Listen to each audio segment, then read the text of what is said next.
सन्माननीय सदस्य अध्यक्ष महोदय, सन 2025 चे विधानसभा विधेयक क्रमांक 4 महाराष्ट्र दारूबंदी सुधारणा विधेयक 2025 जे माननीय सुधीरभाऊ मुनगंटीवार व माननीय भातखळकर साहेबांनी आणलं, यावर बोलायसाठी उभा आहोत.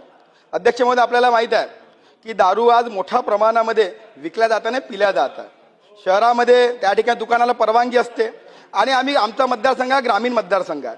आमच्या भागामध्ये अवैध दारूचं प्रमाण हे मात्र मोठ्या प्रमाणामध्ये वाढलं आहे. आणि आपल्याला माहिती आहे अध्यक्ष महोदय की जेव्हा घरातला माणूस दारू पितो तर त्याचे सर्वात जास्त गंभीर परिणाम त्या महिलेला भोगावे लागते.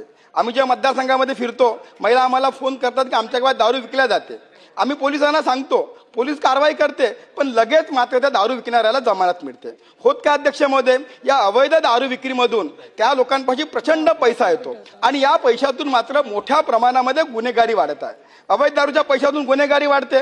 ड्रंक अँड ड्राइव्ह आपण पाहतो, दारू पिऊन अपघात वाढते. या अपघातामध्ये बऱ्याचशा निरपराध लोकांचा जीव जातो. आणि आपल्याला मी सांगू इच्छितो, माझ्या मतदारसंघामध्ये मी प्रवास करताना नॅशनल हायवेच्या बाजूला दारू विक्री सुरू होती, पण पोलिसांना माहित होतं पण कारवाई करत नव्हती. मग आम्ही स्वतःची दारू पकडून दिली.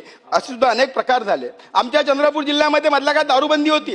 दारूबंदी उठल्यानंतर मात्र एवढ्या मोठ्या प्रमाणामध्ये लायसन्स वाटले गेले की नियम धाब्यावर बसवून त्या ठिकाणी नियमाची पायमल्ली करत त्या ठिकाणी दुकानं वाटल्या गेले. माझी अध्यक्ष महोदय